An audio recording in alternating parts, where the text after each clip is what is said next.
Hello everyone, welcome back to the food tech online. आज हम continue करेंगे जो हमने करंट अफेयर्स की सीरीज शुरू की थी फूड इंडस्ट्री के उसी को। और हमने अभी तक कवर कर लिया एफएसएसएआई ने जो इम्पोर्टेंट डिसीजंस लिए थे नवंबर मंथ में उनको। उसके अलावा फूड इंडस्ट्री में कौन सी करंट आपके जानने लायक न्यूज़ आई थी उसको, और फूड रिसर्च में कौन सी नई अचीवमेंट्स हुई नवंबर मंथ के अंदर, या उससे रिलेटेड कौन सी नई रिसर्चेज पब्लिश हुई, वो सब भी हमने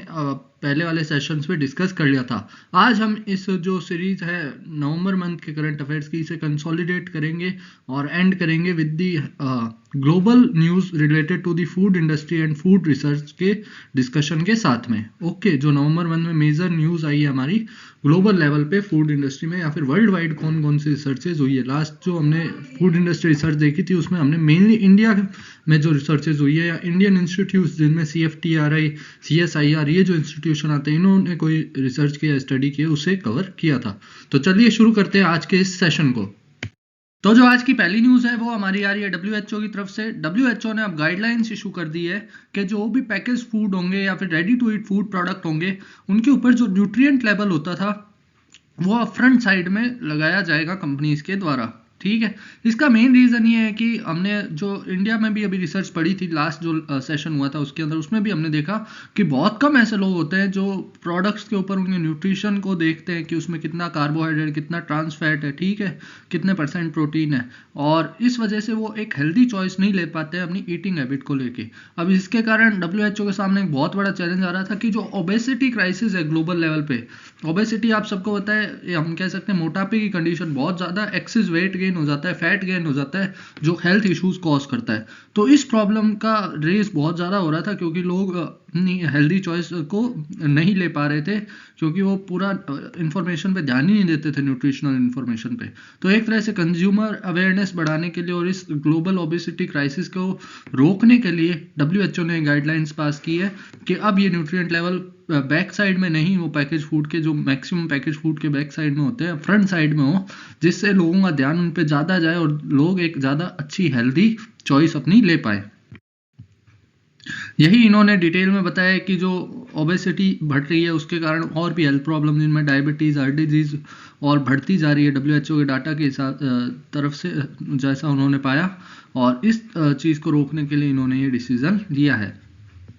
अब जो नेक्स्ट न्यूज़ है वो हमने लास्ट सेशन में भी अच्छे से कवर की थी कि जो कोलंबिया के साइंटिस्ट है उन्होंने एक ऐसा फूड सप्लीमेंट बनाया है जो कि बीज होती है उनके अंदर जो पेस्टिसाइड से प्रोटेक्शन प्रोवाइड करने की उन्हें एबिलिटी प्रोवाइड कर सकता है। अब आप सबको पता है एपीकल्चर जो होता है जिसमें बीज को एक तरह से हम पालते हैं और उनसे हनी प्रोडक्शन और वैक्स प्रोडक्शन करते हैं एज अ बाय प्रोडक्ट। तो उसमें एक बड़ी प्रॉब्लम आ रही है कि आज के टाइम में क्योंकि पेस्टिसाइड्स का बहुत ज़्यादा यूज़ हो रहा है एग्रीकल्चर लैंड में, तो जिन एग्रीकल्चर लैंड से ये बीज अपना नेक्टर कलेक्ट करती है फ्लावर से और उसे हनी में प्रोड्यूस करती है, तो उनमें पेस्टिसाइड यूज़ होने के कारण इन बीज की डेथ हो जाती है, या फिर इनकी जो हम कह सकते हैं ग्रोथ है, रिप्रोडक्शन है, वो बहुत ज़्यादा इम्पैक्ट हो जाता है, क्योंकि ये पेस्टिसाइड इनके डायरेक्टली ब्रेन पे इफेक्ट करता है, न्यूरोलॉजिकल सिस्टम पे इफेक्ट करता है। इस वजह से कोलंबिया के कुछ साइंटिस्ट ने एक ऐसा सप्लीमेंट बनाया, ऐसा एक फूड सप्लीमेंट बनाया जो हम अगर इन बीज को फीड करेंगे तो इनके एक तरह से इम्यूनिटी बन जाएगी, और ये जो पेस्टिसाइड के कारण इन बीज की पॉपुलेशन डिक्लाइन हो रही है इसे रोकेगी, पेस्टिसाइड के खिलाफ लड़ने में बीज की मदद करेगी। तो यही पूरी न्यूज़ थी। इसमें कौन कौन सी यूनिवर्सिटी यहाँ पे इन्वॉल्व है वो भी बता रखा है। एक तो Colombia's private Rosario university in Bogota ये इन्वॉल्व थी, और दूसरा department of neuroscience at university of Arizona and Colombian, यहाँ पे आपको यूनिवर्सिटी एक और देखने को मिल रही है। इन दोनों ने मिलके मेनली इस सिस्टम पे वर्क किया और ये एक फूड सप्लीमेंट इन्होंने प्रोड्यूस कर दिया है। अब इन्होंने बताया ये जो फूड सप्लीमेंट है इसके फॉर्मूला में इन्होंने देखा है मेनली यूज किया है फ्लेविनोइड्स का, प्लांट ड्राइव सेकेंडरी मेटाबोलाइट्स का। अब आप सबको पता है फ्लेविनोइड्स जो है उनका इस्तेमाल प्लांट पिगमेंट के रूप में भी किया जाता है फूड इंडस्ट्री के अंदर, ठीक है, और ये एज अ कलरिंग एजेंट भी बहुत सारे फूड प्रोडक्ट्स में इस्तेमाल किए जाते हैं, और यही मेन इस सप्लीमेंट का भी पार्ट है। इसके साथ में प्लांट ड्राइव सेकेंडरी मेटाबोलाइट्स का भी यूज किया गया है। Now moving towards the next news, UK और चाइना के अंदर कुछ रिसर्चर्स और साइंटिस्ट ने रिसर्च कंडक्ट की और वहाँ पे पाया कि वहाँ का जो ड्रिंकिंग वाटर है भले ही वो वाटर वाटर हो या फिर वहाँ पे जो टैप वाटर अवेलेबल है कंजप्शन के लिए, उसमें high amount of forever chemicals पाए गए हैं, जो कि ह्यूमंस के अंदर अगर हम उसे बहुत लंबे टाइम तक कंज्यूम करें तो एक हेल्थ कंसर्न है, यानी उसके कारण बहुत सारी बीमारी हो सकती है, एडवर्स हेल्थ इफेक्ट हो सकते हैं ऐसे वाटर के कंजप्शन के। अब ये जो फॉरएवर केमिकल्स है जिसको हम एक as a marketing term use कर रहे हैं, ये दरअसल कुछ ऐसे सिंथेटिक केमिकल्स होते हैं जो एनवायरनमेंट के अंदर ब्रेक डाउन नहीं होते हैं, लेकिन इनका जो अमाउंट है उसे हम दो तरीकों से रिड्यूस कर सकते हैं, पहला तो बॉइलिंग से, दूसरा फिल्टर से। तो अगर हम इस वाटर को बॉयल करेंगे तो 90% तक इन केमिकल्स की क्वांटिटी को हम रिड्यूस कर सकते हैं वाटर के अंदर, लेकिन डायरेक्टली कंज्यूम करेंगे तो ये एडवर्स हेल्थ इफेक्ट शो करेंगे ही। ठीक है, इनके अंदर आते हैं परफ्लोरो एल्काइल सब्सटेंसेस। ठीक है, इसके अंदर भी दो मेजर केमिकल हैं जो आप नेक्स्ट स्लाइड में उनके नाम देखेंगे। तो ये परफ्लोरो एल्काइल सब्सटेंसेस जो वाटर के अंदर प्रेजेंट है इन दो कंट्री के अंदर, उसके कारण एक बहुत बड़ा हेल्थ रिस्क इन कंट्रीज के लोगों के लिए खड़ा हो चुका है। नेक्स्ट अगर बात करें तो यहाँ पे मैंने आपको बताया था कि इन फॉरएवर केमिकल्स जो कि टॉक्सिक इन नेचर होते हैं, इनको हम PFAS कहते हैं एज अ क्लास, जिसमें आते हैं, जिसका मतलब है पर फ्लोरो एल्काइल सब्सटेंसेस। इसमें दो मेजर केमिकल हैं, पर फ्लोरो ऑक्टानोइक एसिड PFOA जिसे शॉर्ट में कहते हैं, और पर फ्लोरो ऑक्टेन सल्फोनेट PFOS। तो ये दो मेजर केमिकल है और ये 99% जो बॉटल सैंपल्स को इन रिसर्चर्स ने कलेक्ट किया और उसकी टेस्टिंग की, उसके अंदर ये केमिकल्स का हाई अमाउंट पाया गया था। तो इसको यहाँ पे रिड्यूस करने के भी तरीके बता दिए थे, जैसे बॉइलिंग ऑफ वाटर से ये जो इनका लेवल है वो 90% तक कम किया जा सकता है, फिल्ट्रेशन से और बॉइलिंग ऑफ वाटर से। तो ये इन सिटीज़ के लिए या फिर इन कंट्रीज़ के लिए मेजर न्यूज़ रही थी। अब यहाँ पे कुछ और इन्फॉर्मेशन दे रखी है कि टैप वाटर्स के जो सैंपल थे वो कहाँ से कलेक्ट कर रखे थे, जैसे Birmingham UK, Shenzhen province of China, यहाँ पे इन्होंने टैप वाटर के सैंपल्स कलेक्ट किए थे, उनकी टेस्टिंग की थी। साथ में इन्होंने कहा कि जैसे अगर एक्टिवेटेड कार्बन फिल्ट्रेशन टेक्निक का इस्तेमाल करें तो भी इसका जो कंटेंट है PFAS का उसको कम किया जा सकता है, और इसे हम प्लांट इंडस्ट्रियल प्लांट्स में भी ट्रीटमेंट करके इस लेवल को रिड्यूस कर सकते हैं ताकि सेफ वाटर हम प्रोवाइड कर पाए। बाकी इधर ये भी बताया गया है कि ये जो रिसर्च है ये किन्होंने पब्लिश की, जिनमें मेनली यूनिवर्सिटी ऑफ बर्मिंघम आती है और southern university of science and technology Shenzhen, जो कि हानियान यूनिवर्सिटी ये भी आ रही है। ठीक है, तो इन सब ने ये सारी चीज़ें बताई है। नेक्स्ट न्यूज़ है कि रिसर्चर्स ने अब एक सस्टेनेबल पैकेजिंग मटेरियल को डेवलप किया है, और इसमें ये क्या इस्तेमाल करेंगे, इसमें ये कोशिश करेंगे जो सिंगल यूज़ प्लास्टिक है या फिर बाकी प्लास्टिक पैकेजिंग है उसकी जगह ये अब इस्तेमाल करेंगे पेपर एल्यूमिनियम कॉम्बो या फिर पेपर एल्यूमिनियम लेमिनेट, जो इन्होंने पैकेजिंग डेवलप की है। ठीक है, तो ये जो रिसर्च है ये पब्लिश हुई है ACS ओमेगा के अंदर, और इन्होंने कहा है कि जो फूड पैकेजिंग है अब उसमें हम कोशिश करेंगे जो प्लास्टिक लेयर है उसको रिप्लेस कर दे पेपर एल्यूमिनियम लेमिनेट। अब लेमिनेट का आप सबको मतलब पता है कि जब एक से ज़्यादा तरह के मटेरियल्स को हम एज अ लेयर्स की तरह आपस में जोड़ के इस्तेमाल करें for the packaging of food product to different material को, जैसे इधर एक मटेरियल पेपर हो गया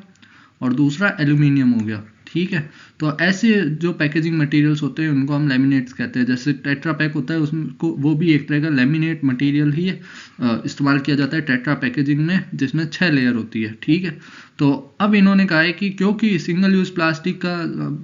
कई जगह हेल्थ इम्पैक्ट भी था, ठीक है, उसके अलावा ये जो सिंगल यूज़ प्लास्टिक था इसके कारण जो एनवायरमेंटल कंसर्न्स थे वो भी बहुत ज़्यादा बढ़ रहे थे, तो हमने इसका एक अल्टरनेटिव ढूंढा है, एक एनवायरमेंट बेनिफिट करने वाला अल्टरनेटिव ढूंढा है, जो कि है पेपर एल्यूमिनियम लेमिनेट पैकेजिंग। अब ये जो पैकेजिंग है यहाँ पे इसके बारे में डिटेल में बता रखा है कि इसमें सेम बात है कि पेपर और जो हमारा एल्यूमिनियम है उसको जोड़ के एक ऐसा मटेरियल बनाएंगे जो कि प्लास्टिक को रिप्लेस कर पाए और सस्टेनेबल पैकेजिंग को प्रमोट कर पाए। अब इसमें एल्यूमिनियम की कौन कौन सी प्रॉपर्टी इसको बेनिफिट करेगी पैकेजिंग को वो बता रखी है। जैसे जो प्रोटेक्टिव पैकेजिंग होगी उसमें लाइट ब्लॉकिंग की, मॉइस्चर को रोकने की, ये सब जो एल्यूमिनियम की प्रॉपर्टी है ये उस फूड प्रोडक्ट को स्पॉइलेज से बचाएगी, और जो पेपर है वो उसे एक तरह से ड्यूरेबिलिटी और स्ट्रेंथ प्रोवाइड करेगा मटेरियल को। नाउ यहाँ पे इन्होंने बता रखा है कि हिम्मत ज़रई जो पर्सन है ये इसके लिए मेनली हम कह सकते हैं रिस्पॉन्सिबल है इस तरह की पैकेजिंग को डेवलप करने के लिए, ठीक है। और इन्होंने बताया हमने दो तरह की पेपर एल्यूमिनियम लैमिनेट्स डेवलप किए हैं जो पैकेजिंग में यूज हो सकते हैं। एक तो है मशीन डायरेक्शन लैमिनेट्स जिसके अंदर पैरेलली दोनों पेपर और एल्यूमिनियम को अरेंज किया गया है मटेरियल के अंदर बनाने के लिए, और दूसरा है क्रॉस डायरेक्शन जिसमें नाम से पता लग रहा है जो पेपर और एल्यूमिनियम जो है वो एक तरह से परपेंडिकुलरली इंटरलिंक्ड होंगे। अब इसमें बात करें, इन्होंने कहा कि इसकी टेंसाइल स्ट्रेंथ और इन्होंने सब कुछ टेस्ट कर ली है लेबोरेटरीज के अंदर, और इन्होंने वेरीफाई किया कि जी हाँ इनकी टेंसाइल स्ट्रेंथ और बाकी जो प्रॉपर्टी है वो फूड प्रोडक्ट की पैकेजिंग के लिए एक्यूरेट है। आप इनमें जो पैकेज फूड प्रोडक्ट्स है उन्हें सेल कर सकते हैं। तो ये सब था इस रिसर्च के बारे में। नाउ जो नेक्स्ट न्यूज़ आ रही है वो भी पैकेजिंग मटेरियल से ही रिलेटेड है। वेल्की और लैक्टिप्स ये दोनों यूरोपियन यूनियन में जो मेजॉरिटी ऑफ पैकेजिंग मटेरियल बनाए जाते हैं फूड प्रोडक्ट के लिए, उनकी मैन्युफैक्चरिंग से रिलेटेड कंपनीज है, और इन दोनों ने अब फुल्ली एक तरह से पार्टनर किया है ताकि एक बायोडिग्रेडेबल फूड पैकेजिंग ये दोनों मिलकर डेवलप कर पाए। अब इसके पीछे ईयू यानी यूरोपियन यूनियन जो है उसने जो अभी नॉर्म्स पास किए थे उसका भी बहुत बड़ा हाथ है। इसी वजह से अब ये दोनों कंपनी मिलकर एक ऐसा biodegradable food packaging material develop करेगी जो कि रिसाइक्लेबल भी होगा, और साथ में इसके मदद से हम सिंगल यूज जो प्लास्टिक जो अभी हमने देखा बहुत बड़ा इशू है उसको रिप्लेस करने की यूरोप के अंदर ये कोशिश करेंगे, और बाद में वर्ल्ड वाइड भी इसकी सप्लाई बढ़ाकर सिंगल यूज प्लास्टिक का जो मिनिमम यूज है उसको करने का ये टारगेट रख के चल रहे हैं, ठीक है। अब ये जो पार्टनरशिप है यहाँ पे बता रखा है कि ये जो एड्रेस करेगी यूरोपियन और Asian flexible and solid packaging markets को, ठीक है, जो कि मेनली फूड पैकेजिंग में इन्वॉल्व है, ताकि उनको हम ऐसा रिसोर्सेज प्रोवाइड कर पाएँ या एक्सपर्टीज भी आगे जाके प्रोवाइड कर पाएँ ताकि वो अपने लेवल पे भी बायोडिग्रेडेबल पैकेजिंग मटेरियल डेवलप कर सके, ठीक है। नाउ अब इस पार्टनरशिप के अंदर इन दोनों का रोल क्या होगा वो समझ लेते हैं। तो वेल्की जो होगा कंपनी, इसका मेन रोल होगा जो भी नया पैकेजिंग मटेरियल बना रहे हैं उसकी प्रोसेसिंग करना, यानी रॉ मटेरियल से उसे फाइनल प्रोडक्ट में एक तरह से कन्वर्ट करना, और यही इंश्योर करेगा जो फाइनल प्रोडक्ट है वो जो स्टैंडर्ड है पैकेजिंग मटेरियल के, जो फूड पैकेजिंग मटेरियल के अलग अलग स्टैंडर्ड्स हैं उनको फुलफिल करे, क्राइटेरिया को फुलफिल करे, ताकि इसको हम as a safe packaging material consider करके इंडस्ट्रियल स्केल पे यूज़ कर पाएँ। और लैक्टिप्स जो है ये इनको प्रोवाइड करेगा रॉ मटेरियल, यानी जो नेचुरल बायोडिग्रेडेबल मटेरियल है जिससे ये पैकेजिंग जो फिल्म है या फिर जो पैकेजिंग आउटर कोटिंग है ये बनाई जाएगी, उसके लिए जो रॉ मटेरियल है वो हमारा लैक्टिप्स प्रोवाइड करेगा, ठीक है। तो ये इन दोनों का मेन हमारा वर्क होने वाला है इस पार्टनरशिप के अंदर। और ये जो सिंगल यूज़ प्लास्टिक रेगुलेशन मैंने आपको बताया ईयू ने जो इम्प्लीमेंट किया है, जिसके अंदर सिंगल यूज़ प्लास्टिक को पूरी तरीके से ये रिप्लेस करना चाह रहे हैं बायोडिग्रेडेबल अल्टरनेटिव्स के साथ में, उसके लिए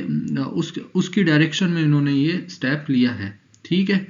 तो यहाँ पे इन्होंने बताया कि ये जॉइंट डेवलपमेंट एग्रीमेंट के अंडर में अपना वर्क परफॉर्म करने वाले हैं जो इको फ्रेंडली पैकेजिंग मटेरियल बनाने के लिए होगा, और इसमें नेचुरल पॉलीमर या फिर बायोडिग्रेडेबल पॉलीमर जो मटेरियल है वो प्रोवाइड करने का काम लैक्टिप्स करने वाला है। नाउ ये दोनों कंपनी है ये 2022 से एक मिशन पे काम कर रही है जिनमें इन्होंने पहले तो ऐसी प्रोसेस डेवलप की, ऐसी ट्रांसफॉर्मेशन प्रोसेस डेवलप की जिससे जो पेपर बेस्ड या नेचुरल इंग्रेडिएंट बेस्ड ये अच्छा क्वालिटी का पैकेजिंग मटेरियल डेवलप कर पाएँ। और ये जो सॉलिड पैकेजिंग मटेरियल था इसको ये मेनली यूरोप और एशिया के जो मार्केट है उसमें सप्लाई करना चाह रहे हैं, ठीक है। और उसके बाद में अब ये जो नया कॉन्ट्रैक्ट है ये पूरा फोकस करेगा कि अब जो वाल्की ने ये जो नया पैकेजिंग मटेरियल या फाइनल पैकेजिंग मटेरियल बनाने जा रहे हैं ये मार्केट के स्टैंडर्ड्स को या फिर जो फूड रेगुलेशन बॉडीज़ है उनके जो पैकेजिंग मटेरियल का स्टैंडर्ड है उसको पूरी तरीके से फुलफिल करे, ओके। और ये सब इन्होंने बताया है। साथ में इन्होंने ये भी कहा है कि जो वाल्की और रोमा है ये दोनों कंपनी ने भी पहले रिसाइक्लेबल सॉल्यूशन डेवलप करने के लिए वर्क कर रखा है। तो ये दोनों मैंने आपको बताया पैकेजिंग मटेरियल से डील करने वाली कंपनीज है लैक्टिप्स और वेल्की। तो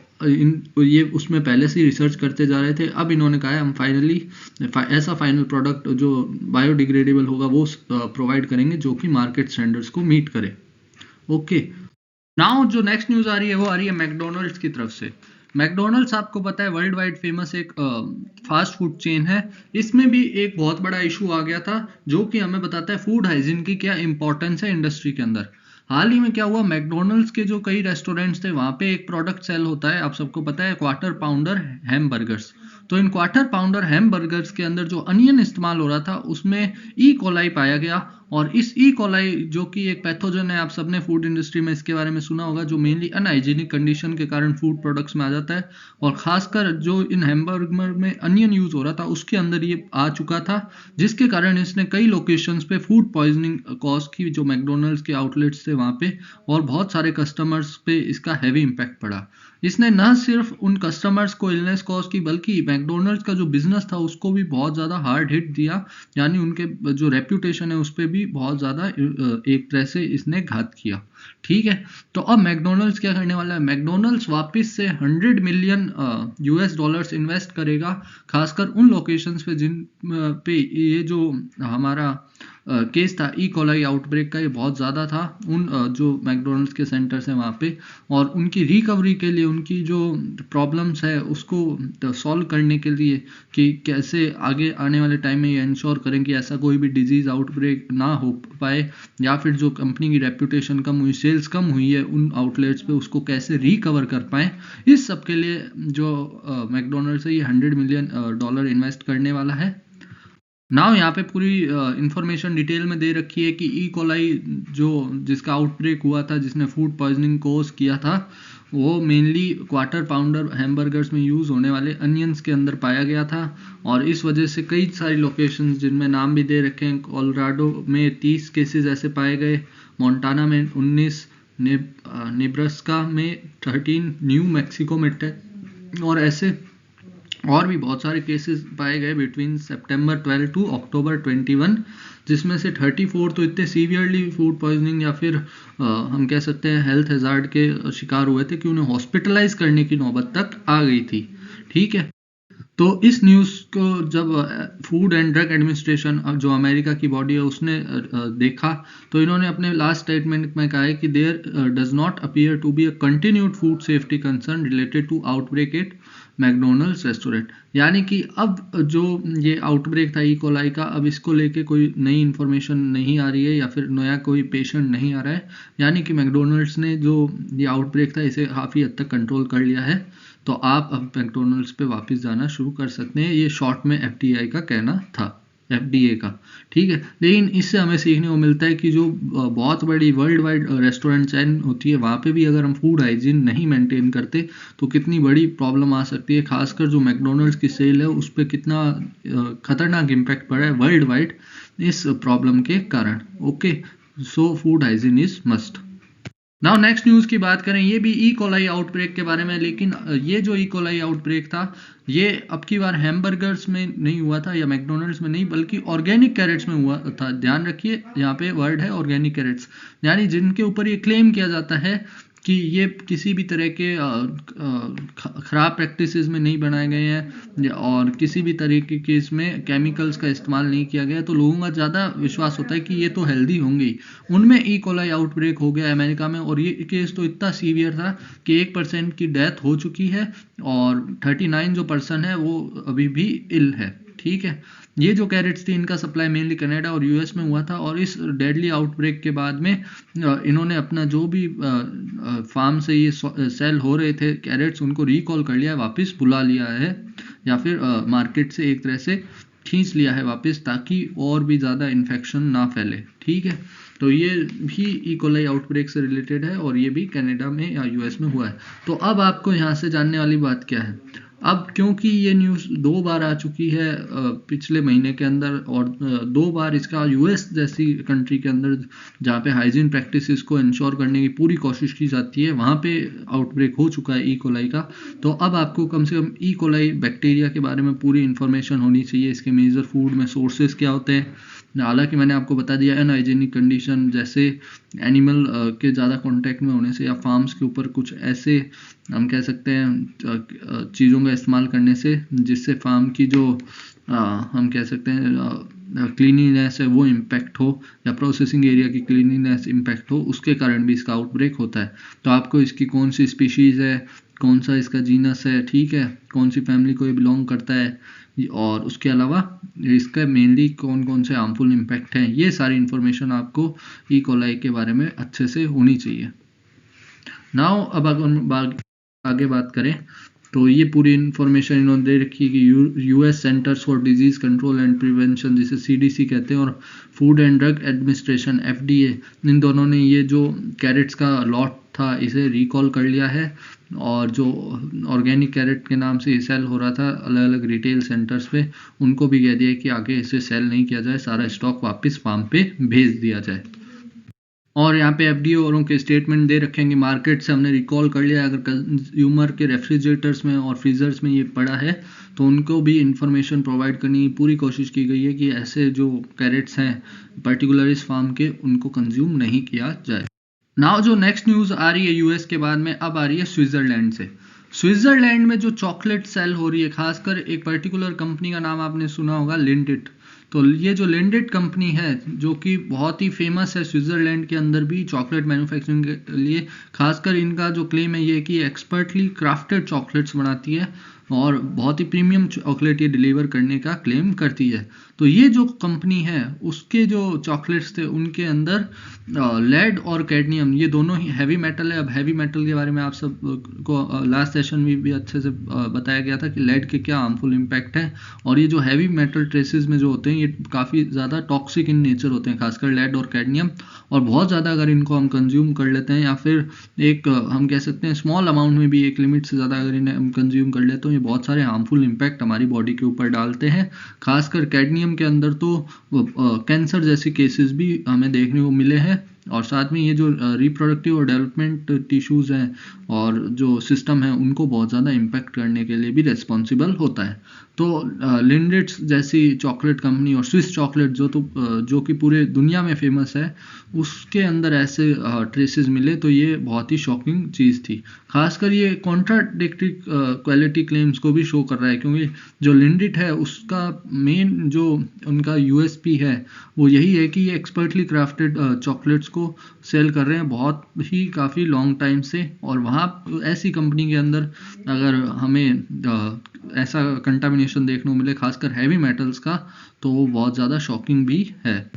तो इसी को यहाँ पे डिटेल में बताया गया है कि वहाँ का जो कोर्ट है उसने भी इस मैटर को देखा है और उन्होंने साफ कहा है कि जो चॉकलेट्स के अंदर लेड और कैडमियम जैसे टॉक्सिक एलिमेंट्स या जो प्रेजेंट हैं इसको बिल्कुल भी अवॉइड नहीं किया जा सकता, तो इस पर स्ट्रिक्ट एक्शन लिया जाए और साथ में जो लीगल प्रोसीडिंग्स है वो भी करी जाए, ठीक है। नाउ नेक्स्ट न्यूज़ आ रही है पेप्सिको की तरफ से। पेप्सिको जो कि अपने सॉफ्ट ड्रिंक्स के कारण पूरी दुनिया में जानी जाने वाली कंपनी है, अब वह अपने मार्केट को एक्सपेंड करने वाली है। उसने एक्वायर की है full ownership of Sabra and Obela brands. अब ये जो साब्रा और ओबेला ब्रांड्स है ये डिपिंग ब्रांड्स है या फिर सॉस ब्रांड्स है जो कि बहुत ज़्यादा फेमस है न्यूजीलैंड, ऑस्ट्रेलिया और मैक्सिको के अंदर। हालांकि पहले भी जो हमारा पेप्सिको था इसके कुछ शेयर्स थे साब्रा और ओबेला के अंदर, लेकिन अब इसने पूरा इसे एक तरह से ओनरशिप ले ली है और पूरा इसकी जो एक्विजिशन है उसे ले लिया है। तो ये अब जो पेप्सिको ब्रांड है ये अब एक्सपेंड करने की पूरी तैयारी कर चुका है, जो हमारे डिप्स होते हैं या सॉस होते हैं उस सेक्टर के अंदर। उसके बारे में यहाँ पे और ज़्यादा डिटेल बता रखी है कि Sabra has become a leading hummus brand with nearly 400 million in retail sales in US. तो यहाँ पे बता रहे हैं कि साब्रा के बारे में, ये एक hummus एक बहुत ही फेमस तरह का आप कह सकते हो डिप है या सॉस है जो बहुत सारे वेस्टर्न कंट्रीज़ में यूज़ किया जाता है। तो उसके मैन्युफैक्चरिंग में भी साब्रा की डोमिनेंस रही है पहले, ठीक है। और यहाँ पे ओबेला के बारे में भी इंफॉर्मेशन दे रखी है। तो अब ये दोनों कंपनी किसके अंदर ऑपरेट करेगी? पेप्सिको फ्रेंचाइज के अंदर या पेप्सिको जो ब्रांड है उसके अंडर में। तो ये एक इम्पॉर्टेंट एक्विजिशन हुआ है और उसके लिए पेप्सिको ने 244 मिलियन जो डॉलर हैं उनको पे किया है। नाउ जो नेक्स्ट न्यूज़ आ रही है वो एक बहुत ही हीटेड डिबेट के बारे में आ रही है फूड इंडस्ट्री के, जो है हलाल और नॉन हलाल मीट से रिलेटेड। और इसमें अब एंट्री हो चुकी है एयर इंडिया की। एयर इंडिया ने कहा है कि अब उनकी जितनी भी फ्लाइट्स हैं उनके अंदर जो भी मुस्लिम पैसेंजर्स हैं उनको सर्टिफिकेशन प्रोवाइड किया जाएगा हलाल मीट का। और ये जो हलाल सर्टिफिकेट है इसमें भी वह मुस्लिम्स जो कि सऊदी अरेबिया की फ़्लाइट में है या फिर हज फ्लाइट्स में है उनको ये सर्टिफिकेट नहीं प्रोवाइड किया जाएगा। इसके साथ में जो हिंदू और सिख पैसेंजर्स हैं जो कि नॉन वेजिटेरियन मील्स कंज्यूम कर रहे हैं उनको भी ऐसा कोई सर्टिफिकेट प्रोवाइड नहीं किया जाएगा कि ये हलाल सर्टिफाइड आपको मील दी गई है। ठीक है, तो ये जो मुस्लिम पैसेंजर्स हैं उनके लिए इन्होंने ये एक तरह से अपना नया रूल सेट कर दिया है। तो ये न्यूज़ थी एयर इंडिया से।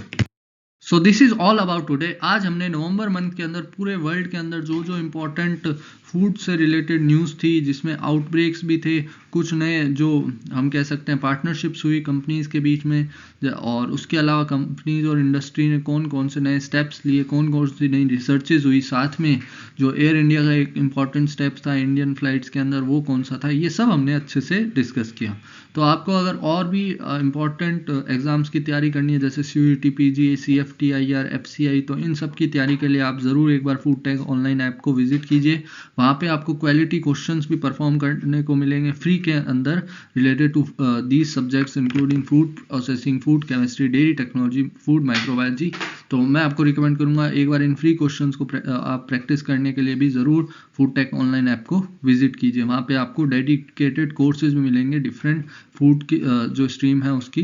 एग्ज़ाम्स की तैयारी के लिए। सो अगर आपको ऐप को विजिट करना है तो ऐप का जो लिंक है वो आपको डिस्क्रिप्शन बॉक्स में देखने को मिल जाएगा। तो आप ज़रूर वहाँ से एक बार ऐप को विजिट कीजिए और अपना जो भी रिकमेंडेशन है वो भी दीजिए। So this is all about today. Thank you for listening and have a great day.